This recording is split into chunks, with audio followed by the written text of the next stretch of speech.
Hey friends, hope you're well. So here's the new iPhone 16 Pro. It has a larger 6.3-inch display, the slimmest bezels of any Apple device, a new A18 Pro chip with Apple Intelligence, and a haptic capture button that helps control the new Fusion cameras for better photos and videos. As Apple claims every year, it's the most advanced iPhone ever created, but let's see what's actually new here and if it's worth buying. So starting today and throughout the week, I'll test the new cameras, chipset, battery life in real-world usage scenarios, compare it to both my iPhone 15 Pro, Google Pixel 9 Pro, and then give you my honest opinion in this review. So I just picked up this phone on launch day, and the lineup at the retail store was way busier than I expected. But now that I have the phones in my hands, I'm excited to put it through its paces. It's a busy week ahead while we daily this iPhone 16 Pro, so let's get it unboxed.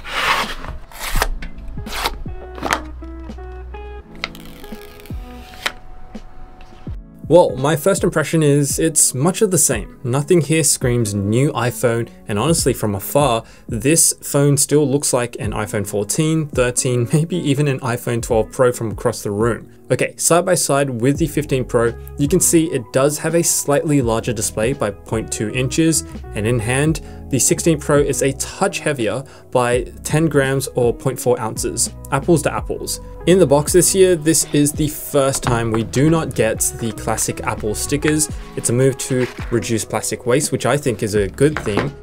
Other than that, it's just the braided USB-C cable in here, and for iPhones outside of the States, you'll still get a physical SIM card slot. And here's the silicone case I got with it in stone gray.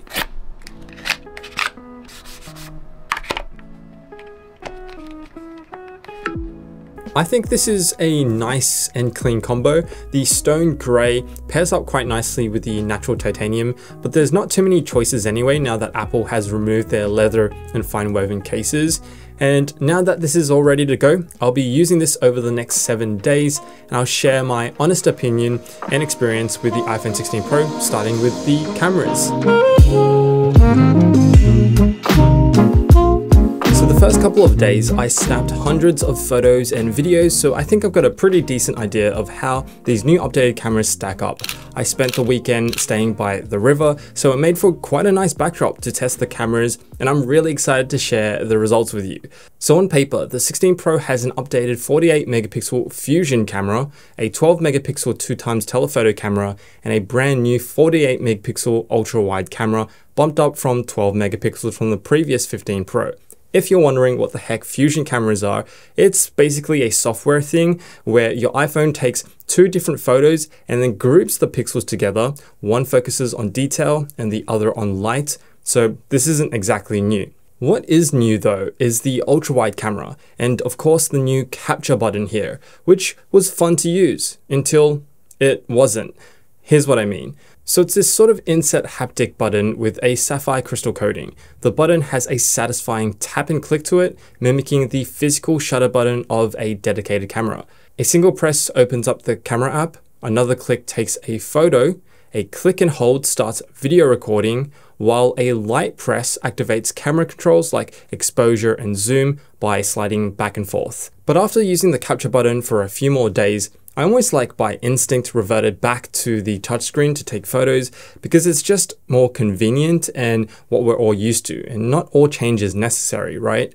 Not to mention, if you're right-handed and you're gripping your phone in your right hand, your palm naturally covers the capture button. So even though Apple says the new button is designed to be used both vertically and horizontally, it's actually quite finicky to use vertically for right-handed users. So overall, the capture button reminds me of the iPhone 15's action button, or even the MacBook's touch bar previously.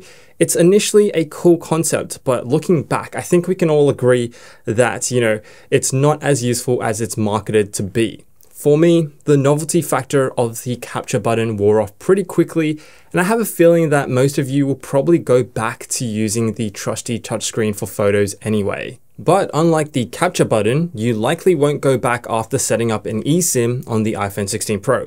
When I travel, I've always used Airalo to set up an eSIM, which is basically a digital SIM card to stay connected, and relevantly, Airalo is sponsoring this segment of the video. So Airalo is a global eSIM marketplace trusted by more than 10 million travelers worldwide, and getting an eSIM unlocks internet access in over 200 countries and regions. All I have to do is open up the Airalo app, choose the type of eSIM I want depending on where I'm traveling to, follow the on-screen instructions to activate the new eSIM, and then just like that, I'll connect to the internet when I land at my destination. I usually purchase an Airalo eSIM the week before my flight, so I can hit the ground running from the airport and avoid roaming fees and just keep my trip hassle-free. So if you're traveling and you want to stay connected anywhere, download the Airalo app and use my code AEZ3 to get $3 off your data plan. Okay, so moving on, let's take a look at the photos coming out of the iPhone 16 Pro. So testing the new ultra-wide cameras against the previous iPhone 15 Pro and Pixel 9 Pro Fold, I do think the iPhone 16 Pro comes out on top. The increased megapixels show, and there's significantly more clarity compared to the ultra-wide shots on the other phones. The blacks look deeper than the previous ultra-wide shots on the iPhone 15 Pro, and as someone that really enjoys using the ultra-wide cameras, this is a welcome upgrade. I was almost exclusively snapping ultra-wide photos, but interestingly, if we pixel peep and compare it to the iPhone 15 Pro up close, the differences are less obvious. Let me know if you can spot the difference yourself. There's also more to this upgrade than just a new ultra-wide lens. Something Apple glossed over is the Tetra Prism lens seen in the iPhone 15 Pro Max. It's now added to the iPhone 16 Pro. So this means the 3x optical zoom that we saw in the iPhone 15 Pro is now replaced with a 5x optical zoom. And it's pretty damn good. It can now hold up against the Google Pixel 9 Pro. You can see how closely the 16 Pro gets to the boat from the ultra-wide camera to the standard camera to the 2x and then 5x zoom. For comparison, this is what the iPhone 15 Pro's maximum 3x zoom looks like. But I will say, I think the Pixel 9 Pro Fold's 5x zoom and overall shot aesthetic remains more lifelike and appealing, so the Pixel 9 cameras still hold its own. It's also worth mentioning that the iPhone 16 Pro's camera sensor reads data twice as fast, so when I snapped large 48 megapixel Pro RAW photos, it was instant with zero shutter lag, whereas on the iPhone 15 Pro, it takes a second or two to process. I also really enjoyed and appreciated the new photographic styles feature. So this is where you can fine-tune tone, color, and intensity before you actually take a photo in camera, and it's quite enjoyable to use. So I played around with it quite a lot and I really enjoyed it. Here's an example of photos shot with different photographic styles. You can actually change this in post along with changing it while you're taking the photo.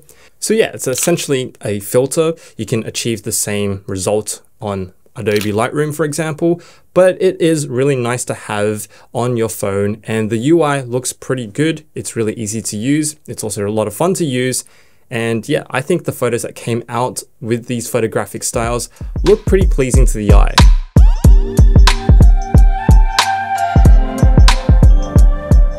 Okay, so it's clear that the ultra-wide cameras are a decent step up, but what I found to be even more impressive is video quality. So the footage you're seeing right now is shot in the new 4K 120 frames per second Dolby Vision mode, and I frankly think it's really stunning. Recording these first few clips and playing it back on my phone initially, I was really impressed, let alone replaying it back on my desktop computer. This footage I've slowed down to show you how well 4K 120 frames works on this phone. But even when played back at normal speeds, it looks incredible. Dolby Vision HDR brings an unbelievable color vibrancy, contrast, and brightness to videos recorded. Although, of course, in the compressed YouTube video that you're watching right now, you won't be able to see the full extent of it. Audio in video has also improved with the 4 new microphones that give the 16 Pro and Max the ability to capture spatial audio in videos and even adjust the soundstage after the video is recorded. Personally, I could only tell the difference when I had a good set of headphones on or with the AirPods Pro. Spatial audio is noticeable on the video shot on the 16 Pro, and there's a lower noise floor that produces more true to life sounds. I was also curious to hear if the 4 new microphones mean better voice calls, and good news is they actually do. There's slightly more tone clarity during FaceTime calls in comparison to the 15 Pro, and voice isolation is top-notch according to the people that I was talking with over the phone. The other new and noteworthy video feature has to do with the A18 Pro chip. It now contains what is known as an image signal processor, or ISP, and it allows you to do frame-by-frame color grading in 4K Dolby Vision 120 frames per second. I can't imagine many will be using this feature, but it is a great feature for videographers, creators, and it helps this phone live up to its Pro title. So overall, the video is seriously impressive, and while not a huge leap forward, it's absolutely a step up from the 15 Pro, and I personally think it remains the best phone on the market for video. So moving on to its design, using this phone in the following days, I am enjoying the slightly larger 6.3-inch display. Not only is it larger, but thankfully, the pixel density is the same as the iPhone 15 Pro at 460 pixels per inch. So even with the increased screen size, it's still as sharp as the smaller 15 Pro display. It reaches 2000 nits of eye-watering brightness and now also dims all the way down to 1 nit for the always-on display feature. Then there are the bezels, which Apple says are the slimmest bezels on any Apple device. They are visibly thinner and looks great, but there have been bezel-less and even wraparound displays on Android phones for plenty of years. So like the claim of the slimmest bezel on any Apple device ever sounds cool, but it's really not that big of a deal. Marketing 101. Meanwhile, the titanium build is great and durable as always, just like on the iPhone 15 Pro. So if you're upgrading to this from a 14 Pro or even an earlier phone, you'll appreciate the lighter and more durable build. And I believe all iPhone 16 Pros outside the US still ship with a physical SIM tray along with eSIM compatibility. But yeah, the design overall is still great and it works well.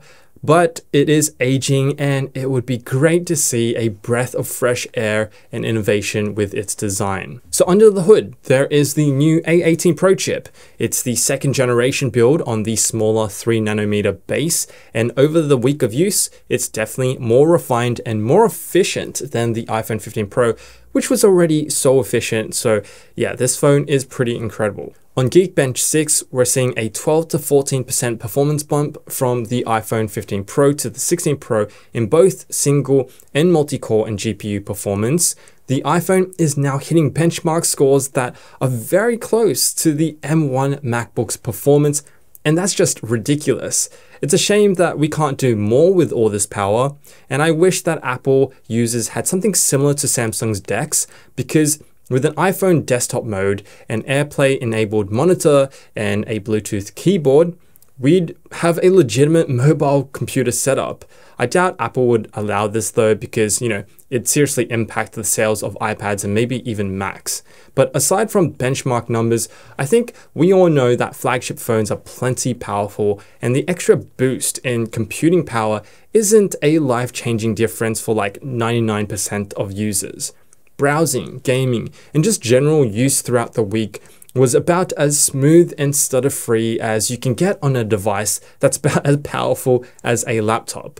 But more useful on the A18 Pro chip is its thermal performance and efficiency, which usually means better battery life, and that's something we could all use more of. So when it comes to battery life, the first few days when I was putting the phone through its paces and taking plenty of videos and photos, I averaged about 10 to 12 hours of use before the battery fell flat.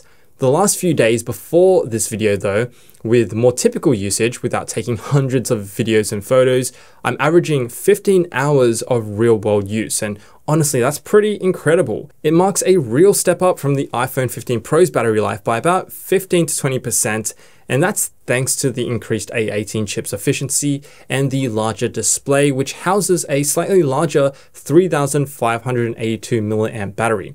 this should easily last you a full day of use. And for the first time, the iPhone 16 Pro supports faster 25-watt MagSafe charging, up from the previous 15-watt limit. So now I get about half a charge in 30 minutes.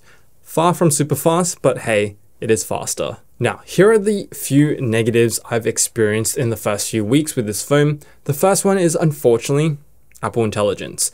I was excited to test it, but it ships half-baked on the iPhone 16 Pro because the majority of the features won't be released until the end of the year. The Apple Intelligence features that are available, like summarized text, proofreading, or the new Siri, are underwhelming. It currently feels like normal Siri with an updated look and the ability to type to Siri rather than talk. So, you know, for one of the biggest new features on this phone to not be available on launch is pretty disappointing, particularly when Google's Gemini AI and Samsung's Galaxy AI are both widely available, and they're also both incredible offerings.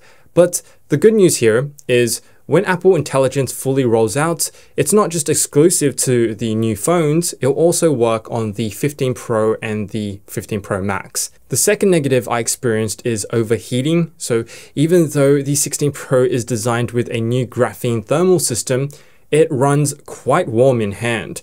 Running intensive apps, especially in a hot room or directly under the sun when I was staying by the riverside, the phone ran uncomfortably warm, like noticeably warmer than my iPhone 15 Pro. It even popped up with the dreaded iPhone needs to cool down warning at one point. I'm assuming that this is because the A18 Pro is just such a powerful chip, and along with the new graphene thermal system, it seems to do too good of a job pushing heat outwards, but yeah, it still overheats at certain points. Alright, so that's my first week with the iPhone 16 Pro, and here are my overall thoughts. There's some really great changes here that go beyond just a bigger display and a new capture button. The software, cameras, chipset, microphones, and even 5G modem are all noticeably improved in the iPhone 16 Pro. There's no denying this is a good phone, but at this point, that's a bare minimum coming from Apple. I think I speak for many of you when I say that I personally hope to see more innovation come out from Apple. Sure, Apple Intelligence will breathe fresh air into our iPhones, and I'm absolutely looking forward to testing it properly in a separate video, but at the same time, I reviewed the Pixel 9 a month ago, and Gemini AI is already incredibly well done. I just can't help but, feel like Google and other Android phones are representing better and better value. But here's what I will say, and here's my recommendation if you're eyeing the iPhone 16 Pro. If you don't care about big innovative changes and you just want a great reliable flagship phone with incredible cameras and the best mobile videography, the iPhone 16 Pro is exactly that. If you're also deep in the Apple rabbit hole and ecosystem, the iPhone 16 Pro will probably still remain the best choice for you. But if you're willing to dip your toes into a new ecosystem, or you're looking for a bigger leap from an iPhone 15, I think there's never been a better time to explore amazing phones out there. Otherwise, if your iPhone is still holding up nicely, then the truth is the most logical choice is to continue using it.